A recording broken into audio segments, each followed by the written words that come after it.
और उसको प्रशासन ले जाके कमल छाप के ऊपर बटन दबाया है, प्रशासन ने दबाया है। देश के अंदर तब आत्मनिर्भर की बात करे, वरना बंद करे ये आत्मनिर्भर की बात, बकवास करना। नीतीश कुमार की सरकार ने किसी भी स्कूल के अंदर एक लाइट की व्यवस्था नहीं की गई। हमारे देश की बहु बेटियों की इज्जत लूटती है और ये बैठ के तमाशा देखते हैं। सबसे पहले मैं आपको एक वीडियो दिखा रहा हूं।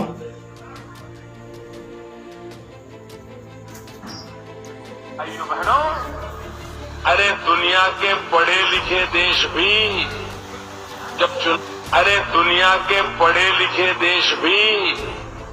जब चुनाव होता है ना, तो बैलेट पेपर पर नाम पढ़ करके फिर थप्पा मारते हैं। आज भी अमेरिका में भी।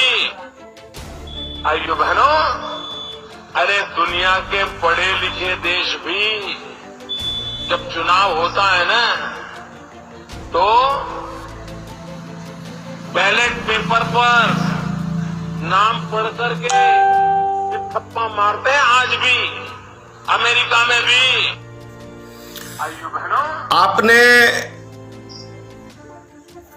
प्रधानमंत्री जी का ये बयान सुना कि दुनिया के पढ़े लिखे देश भी बैलेट पेपर के ऊपर ठप्पा मारते हैं नाम पढ़ के।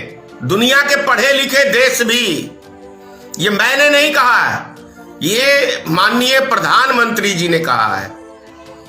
आप स्वयं फैसला करें कि भारत का प्रधानमंत्री रैली के अंदर ये भाषण दे रहा है, जब ये सत्ता में नहीं आए थे तब की बात कह रहा हूं मैं, कि दुनिया के पढ़े लिखे मुल्क भी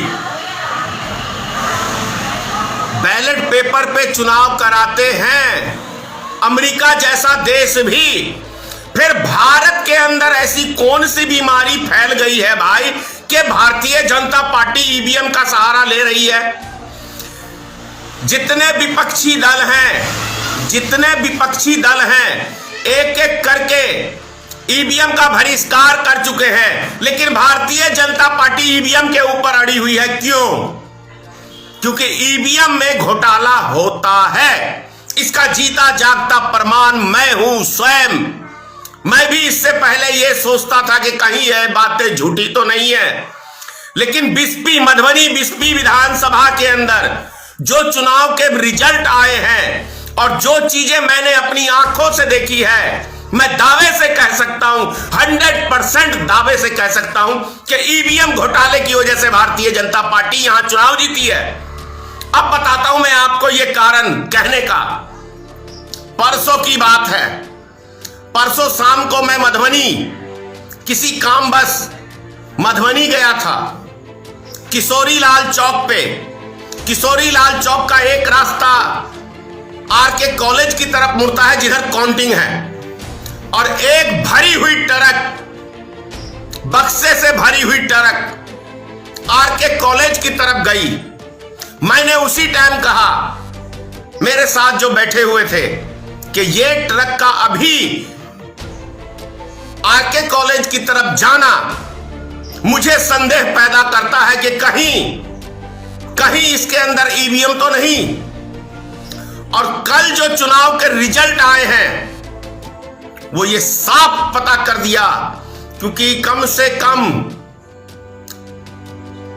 50 से 60 ऐसे बूथ हैं मुस्लिम के जिसके ऊपर सिर्फ और सिर्फ मुस्लिम के ही वोट हैं।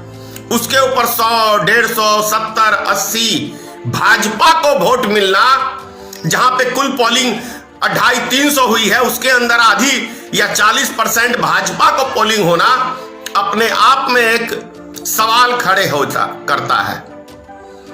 दूसरी चीज जानते हैं, पूरे बिहार की मैं कह रहा हूं, पूरे बिहार में विधानसभा चुनाव के दरमियान में सरकार ने कितनी बड़ी साजिश की है, निर्वाचन आयोग ने कितनी बड़ी साजिश की है, उसका भी पर्दाफाश कर रहा हूं आपको। जहां भी पोलिंग हुई है चुनाव के दरमियान, किसी भी एक कमरे के अंदर लाइट की व्यवस्था नहीं की निर्वाचन आयोग ने, सरकार ने, नीतीश कुमार की सरकार ने। किसी भी स्कूल के अंदर एक लाइट की व्यवस्था नहीं की गई। क्यों? क्योंकि जो बड़े बुजुर्ग हैं, जिसके आंख भगवान ने बहुत तेज रोशनी दी है, वो तो देख सकता है, लेकिन हमारे जैसे उम्र के लोग, उनको आंख की रोशनी की प्रॉब्लम हो जाती है उम्र बीतने के बाद, 40 के बाद। तो वो व्यक्ति अंधेरे में कैसे देखेगा कौन सा बटन है? तो वो सहारा लेगा प्रशासन का कि मुझे फलाने पे वोट डालना है। इसका भी जीता जागता उदाहरण है, 312 नंबर बूथ संख्या है हम लोग का। उसके अंदर कई ऐसे वोटर हैं जिन्होंने कहा कि मैं थाली छाप पे वोट देना चाहता हूं, और उसको प्रशासन ले जाके कमल छाप के ऊपर बटन दबाया है, प्रशासन ने दबाया है। तो ये बहुत बड़े गंभीर आरोप लगा रहा हूं निर्वाचन आयोग पे। और उससे भी बड़ी बात आपको बताऊं, भाजपा बोलती है, मोदी बोलते हैं आत्मनिर्भर भारत बनो, आत्मनिर्भर बिहार बनो। अरे भाई, 80 से लेके आज तक भारतीय जनता पार्टी तो बैसाखी पे चुनाव लड़ती है। यदि दुनिया की सबसे बड़ी पार्टी भारतीय जनता पार्टी है, तो बैसाखी की क्या जरूरत है श्रीमान नरेंद्र मोदी जी? है जरूरी? पहले भारतीय जनता पार्टी स्वयं आत्मनिर्भर बने और अपने बलबूते पे पूरे सिंगल लार्जेस्ट चुनाव लड़े पूरे देश के अंदर, तब आत्मनिर्भर की बात करे। वरना बंद करे ये आत्मनिर्भर की बात, बकवास करना, बेवकूफ बनाना देश की जनता को। पहले खुद आत्मनिर्भर बनो, दूसरे की बैसाखी पे सहारा मत लो। तेजस्वी ने ठुकराया, क्या कहते हैं इसको, माझी को, तो नीतीश कुमार की गोद में चले गए। वीआईपी को ठुकराया तेजस्वी ने, तो भाजपा की गोद में चले गए। क्यों? बैसाखी की सहारे की जरूरत किसको है? भारत में भारतीय जनता पार्टी को है। तो फिर ये आत्मनिर्भर की बात क्यों करते हो भाई? क्यों करते हो आत्मनिर्भर की बात? ये बातें शोभा नहीं देती माननीय प्रधानमंत्री जी आपके मुख से, क्योंकि जो व्यक्ति खुद आत्मनिर्भर नहीं है, वो दूसरों को आत्मनिर्भर की ज्ञान कैसे बांट सकता है? आप पहले स्वयं आत्मनिर्भर की बात करिए।